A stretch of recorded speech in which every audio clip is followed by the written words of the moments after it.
बच्चों को देखिए सबसे पहले आप, ये छोटे से बच्चे, ये शायद 6-7 साल का, 5-6 साल का, और ये 2 ढाई साल की बच्ची है। इन दोनों मासूम छोटे बच्चों को देखिए, वो बच्ची कटोरी में से कोई नमकीन या कोई चीज़ निकाल के खा रही, बड़ी मासूम सी, अभी बोल नहीं पाती है। ये छोटा बच्चा है, ये भी शायद नर्सरी या ऐसे ही किसी फर्स्ट क्लास वगैरह में पढ़ता है। तो ये मासूम बच्चे इसलिए दिखा रहा हूँ, ये बेकसूर होने चाहिए, ये सीधे हैं। इनको अभी ज़रूरत है अपने पापा की, इनको अभी ज़रूरत है अपने कमाऊ पूत पापा की, जो बाहर जाएँ, कमा के लाएँ और इन बच्चों की फीस जमा कर सके, इनको ज़रूरत है।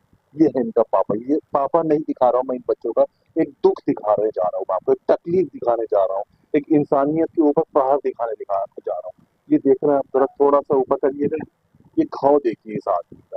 ये 35 साल के योगेंद्र हैं, जिनको मामूली सी बात के अंदर यहाँ पर आप ये देखिए, ये चाकू लगा है इस पे। ये हम इस समय शाहबाद डेयरी में मौजूद हैं। ये योगेंद्र इनके भतीजे लगते हैं। मास्टर जी जी, क्या किस्सा है, क्या मेरे हुआ? भतीजे लगते हैं ये। ऐसा था जी 28 तारीख को करीब 9:30 रात की बात है। 9:30 रात को ये ड्यूटी से आया तो यहाँ चर्चा चला रहे थे घर वाले पड़ोसी कि भाई यहाँ हम वो बनाएंगे बाथरूम इसमें रास्ते पर। तो इसमें ये लड़के ने कहा कि देखो अंकल जी, ये बताओ आपका घर भी अंदर ही है और हमारा घर भी अंदर ही है, तो हम दोनों निकलेंगे कैसे? आप अगर रास्ते में बाथरूम बना लोगे तो लड़का बोला इनका बड़ा वाला बंटी कि नहीं हम तो यही बनाएंगे बाथरूम, जो रोका जरूर ले, चाहे कहीं से निकलो हमें मतलब नहीं निकलने का। तो उसके बाद क्या हुआ कि उसने उसकी जेट भर ली लड़के की उधारी की, और उसके छोटे भाई ने चाकू मार दिया। चाकू मारते ये गिर गया। हम सारा परिवार चले गए हॉस्पिटल ले गए उसको 100 नंबर को फोन करके। उसके बाद पीछे से क्या हुआ इनके साथ में, इनने आपस में झगड़ा किया और घर में घुस करके अपनी फ्रिज को तोड़ करके या कूलर को तोड़ करके और ये चले गए महर्षि वाल्मीकि हॉस्पिटल में। कहाँ गए पता नहीं। उसके बाद इन्होंने जाके मेडिकल मंगवाया और थाने में हमारी कंप्लेंट दर्ज कर दी है। हम लोग हॉस्पिटल में अम्बेडकर से लेकर के राम मनोहर हॉस्पिटल तक इलाज चल रहा है इसका। इसकी जान बचाने के लिए हम लोग भाग पड़े हैं। इस बच्चे का अगर हम 15 मिनट और लेट हो जाते तो जब ये खत्म हो जाता तो हम क्या करते? बात ये है सर। हाँ, इसलिए ये कार्रवाई हमारी बहुत ढीली हो रही है, काम नहीं कर रहे हैं लोग पुलिस वाले, हमारी मदद नहीं कर रहे हैं। जबकि हमारे पास दोनों हॉस्पिटल में कागज नहीं है और कंडीशन इतनी खराब थी इसकी कि बच नहीं सकता था। ये तो बच गया, ऊपर वाली की कृपा हुई है, या इसका दान पुण्य था जो बच गया। छोटे छोटे बच्चों के भाग से बच गया, ये समस्या है। हॉस्पिटल में इतनी हालत खराब थी कि इसके जीभ और होंठ और पूरा शरीर ठंडो कर गयो, एकदम ठंडो कर गयो। वहां पर ये जीभ घुमा के ऐसे सारी ने करो कि पानी चाहिए, पानी नहीं देने दिया डॉक्टर ने। तो सर मैंने बाहर से पानी मंगाया तो उन्होंने कही नहीं, पानी चटा कर थोड़े इसके होंठ धोए दे, बेहोश हुई हो एकदम। मैं वहां अकेली रोती रही। फिर डॉक्टर ने ले जाके अंदर इसको देखभाल करी। उसके बाद 2 पुलिस वाले आए, उन्होंने फिर मुझे अंदर नहीं जाने दिया और अपने आप उन्होंने जो किया सो किया होगा। इसकी इसकी बनियान जो पहले तो ऐसी इस तरह निचोड़ने लायक थी, वो बनियान वहीं जमा कर लेंगे, पता नहीं आपने उनके सामने आए या ना आए या नहीं। और जो एक कपड़े रखे ये देख लो। माता जी, ये तुम्हारा आदमी है, ये तुम्हारा लड़का है, पर्दा किससे कर रही हो? ये बच्चे के, इस योगेंद्र के पिता, आपके घर में अगर कोई छोटा बच्चा होगा, आप अगर खुद पिता होंगे तो आप यकीन करिए कि आपका बच्चा कभी, ईश्वर ना करे, साइकिल से गिर जाता होगा, या सीढ़ियों पे से फिसल जाता होगा, या फुटबॉल खेलते समय उसके घुटने पे चोट आती होगी। महसूस करिए आप कितनी तकलीफ महसूस करते होंगे अपने बच्चे की, अरे मेरे बच्चे को चोट लग गई। इनका ये जवान जहाँ 30-35 साल का बच्चा, जिसको इन्होंने पाला पोसा, उसको उसको चोट चोट भी नहीं बल्कि चाकू लगा, तो कैसी तकलीफ इस आदमी के जब पे होगी। हम ये नहीं कह रहे कि सही कौन है गलत कौन, लेकिन हम ये बता रहे हैं कि एक बाप का दर्द और तकलीफ महसूस करिए कि कैसा महसूस होता होगा कि जब बच्चों के घुटनों पे चोट लग जाती है तो माँ बाप रोने लगते हैं, तकलीफ में आ जाते हैं। इनके तो बच्चे को बकायदा हॉस्पिटल केस बना दिया। क्या हुआ था? जितनी निकल रही उतनी निकालो। यही रास्ते में बताया, ये वो दुकान थी। ये छोटे भाई बड़े भाई बड़े भाई हैं। ये बड़े भाई हैं। आप सोचिए कि एक बड़े भाई को अपने छोटे भाई को भुजाओं में हाथों में ले जाके हॉस्पिटल ले जाना पड़े, लहू लुहान देखना पड़े, खून से रक्त पक्त देखना पड़े, और फिर उसके बाद पता चले कि चाकू जैसी गंभीर चीज कोई सुई लग जाए, कोई कांटा लग जाए तो पता लग जाए तो कैसे उसके दिल पे गिरकर मृत्यु होगी। पत्नी बच्चों वाले हैं तुम्हारे भाई या अकेले सिंगल है? दो बच्चे सामने, सामने दो बच्चे इन्हीं के हैं।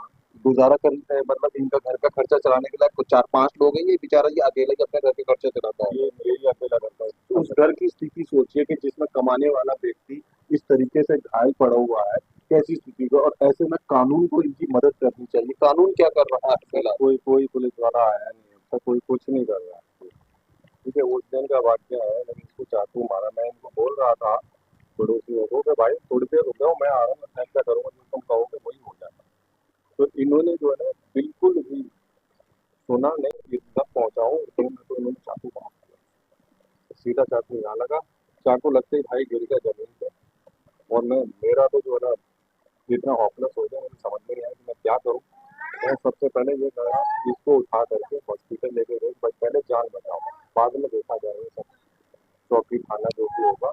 बड़ी मुश्किल से सर हम लोग जो है ना एक प्राइवेट गाड़ी में डाल करके अम्बेडकर हॉस्पिटल लेके गए। वहां पर मना कर दिया डॉक्टरों ने, बोला गाँव बहुत बड़ा है, मशीनें नहीं हमारे पास में, इसको राम मनोहर लोहिया हॉस्पिटल लेके जाओ। वहां लेके गए, तब जाकर के बड़ी मुश्किल से इसकी जान बचा पाई। तो अगर इसे कुछ हो जाता तो ये छोटे दो बच्चे हैं, इनका तो जीवन एकदम नरक हो जाता। बिल्कुल बिल्कुल। ठीक है, मेरी कानून से सरकार से बस यही गुजारिश है, जो ऐसा जो अब हुआ है ये किसी के भी साथ में नहीं होना चाहिए, किसी के भी, चाहे कोई भी हो। आप अगर अखबार पढ़ते हो या खबरें देखते हो तो आप उठाइए 4-5 दिन का अखबार, सुप्रीम कोर्ट ने हाल ही में केंद्र सरकार, दिल्ली सरकार को इस बात के लिए बेकायदा डपटा है, डांटा है, दोषारोपण किया है कि इतना सारा जो शहर के अंदर में गैंगस्टर चल रहा है, गुंडागर्दी सरेआम हो रही है, कानून प्रशासन पुलिस कर क्या रही है, इस तरीके की रोकथाम क्यों नहीं करी जा रही है। आप देख सकते हैं सुप्रीम कोर्ट ने अभी 4-5 दिन पहले ही इस गुंडागर्दी के खिलाफ खुद सुप्रीम कोर्ट ने सरकार को चेतावनी दी, और ये साथ में ये मंजर हो रहा है। योगेंद्र, बोल सकते हो थोड़ा थोड़ा करके, अगर बोल सकते हो तो क्या हुआ था उस दिन? शाम के कोई 9 के आसपास टाइम हो रहा था। मैं आपके ड्यूटी से आया, गाड़ी खड़ी करी, अंदर आया, और मेरे सुनने में आया, गली में कह रहे थे कि मैं वहाँ पर बाथरूम बनाऊंगा। हाँ बाथरूम बनाऊंगा। मैंने बोला भाई अगर तुम हाँ बाथरूम बनाओगे तो जगह कितनी जगह है? मेरा जगह रह गया कि भोजन करने के लिए, मैं कोई सामान वामान लेकर आएंगे तो कैसा आएगा सामान, टंकी हो गई, चीज हो गया भाई, ऊपर नीचे पाती है, जीने के लेवल में बनाना, बाहर में निकलना रास्ता बहुत ज़्यादा कम हो जाएगा। तो मेरा बाथरूम बनेगा बनेगा, जो रोड पास रोक लेंगे। अपने कागज है, ये भीमराव अंबेडकर हॉस्पिटल में इस पेशेंट को ले जाया गया, उसके विषय में ये आप देख सकते हैं।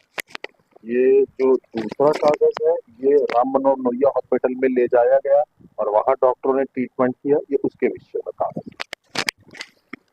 ये थाना चावा डेयरी के अंदर में इन लोगों ने जो कंप्लेंट दर्ज करी, जो शिकायत दर्ज करी है, ये उसके पेपर है।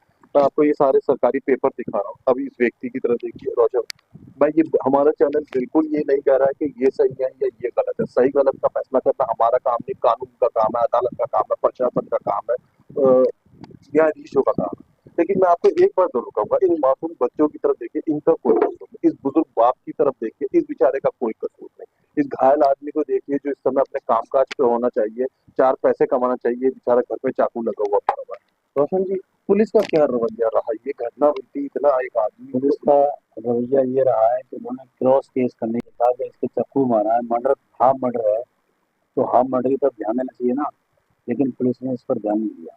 हम आज एफएसएल से मिलने जा रहे हैं शाम को 5-7 आदमी। 4 दिन हो गए इस घटना को, क्या कोई पुलिस वाला यहाँ पे पूछताछ करने, तहकीकात करने आया है पुलिस वाला यहाँ पर, पीछे आया हमारे, जल्दी घर पे नहीं थे? हम लोग हॉस्पिटल में थे, हाँ, तब आया, उसके बाद नहीं आया। हॉस्पिटल से जब से पेशेंट घर पर आए हैं तब तब से से कोई नहीं आया। आप ये देखिए, चाकूमारी की घटना है, व्यक्ति यहाँ घर पे लेटा हुआ है।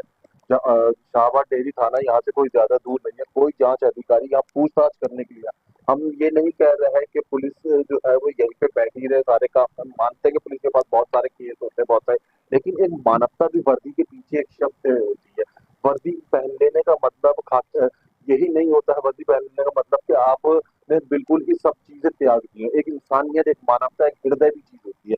इस आदमी के घर पे आके अगर इससे पूछताछ करी जाती तो माँ बाप को कम से कम तसल्ली होती। जरूरी नहीं है कि ये इतनी अफरा तफरी में नहीं हो जाता कि अपराधी पकड़े और फटाक से जेल में डाल दिए। जांच होती है, हमको लगा पुलिस आके उसकी जांच करे और कम से कम दो मीठे शब्द इस को, जिसकी माँ का, जिसका बच्चा घायल हुआ, कम से कम बोल सके।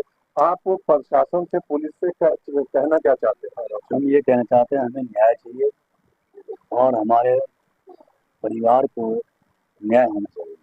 दूसरी बात ये है कि हम उनको भी नहीं चाहते हैं कि वही ऐसा सरकार फांसी दे।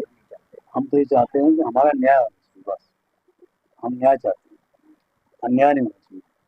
जिस तरीके से हमारे लड़के को चाकू लगा है, हाफ मर्डर किया गया है, सिर्फ चाकू लगने से एक जीवन बर्बाद नहीं हुआ है, वो दो बच्चों का भी दो जीवन बच्चे इस बर्बाद समय हुए हैं चल रहा है। और इसकी बहू भी है जी, और ये माँ बाप भी माँ बुजुर्ग बाप हैं। भी बुजुर्ग हैं। जी, तो कहने का मतलब मेरा यह है कि सिर्फ इसके साथ न्याय होना चाहिए, इस बच्चे के साथ में इसका परिवार देखते हुए, इसके छोटे छोटे बच्चों को देखते हुए। और जो आंगन है वो सरकारी है, उस आंगन में सब लोग कब्जा नहीं कर सकते। बिल्कुल। और सारे लोग कब्जा करेंगे तो कैसे निकलेंगे। अच्छा, इन्होंने क्या किया है कि जो निकासी रास्ते की है वहाँ 5.5 फुट का आंगन है। वहाँ पर अगर बाथरूम बन जाए तो रास्ता निकलने के लिए मिलेगा। घर इनका भी अंदर ही है और इनका भी अंदर ही है, दोनों परिवारों के घर अंदर ही है। तो हम नहीं चाहते कि एक साथ रह करके दुश्मनी हो, आपस में मिलजुल कर रहें, लेकिन इसका न्याय होना चाहिए, न्याय मिलना चाहिए। अंत में जो सारी लबो-लुआब निचोड़ जो बात का आ रहा है, ये परिवार सरकार से करोड़ों रुपए नहीं मांग रहा, जमीन नहीं मांग रहा, हॉस्पिटल का आने जाने का कोई खर्चा नहीं मांग रहा, इन बच्चों के लिए कोई स्कूल की फीस नहीं मांग रहा। ये परिवार सरकार से किसी प्रकार की कोई खैरात या कोई चीज मांग रहा है। ये परिवार सिर्फ न्याय मांग रहा है, इंसाफ मांग रहा है। इस आदमी के लिए जो घायल पड़ा हुआ है, इसके बच्चे जो इसकी की वजह से आप भरपूर खाना नहीं खा सकते, स्कूल नहीं जा सकते, इसके लिए न्याय मांग रहा है। इसकी धर्मपत्नी जो बेचारी रो रही है इसको देख के, मेरा परिवार इसके लिए न्याय मांग रहा है। ये बूढ़े माँ बाप जो आस भरी नजरों से देख रहे हैं, इसके लिए न्याय मांग रहा है ये परिवार। देखते रहिए, दिखाते रहिए ताज़ा खबर। धन्यवाद।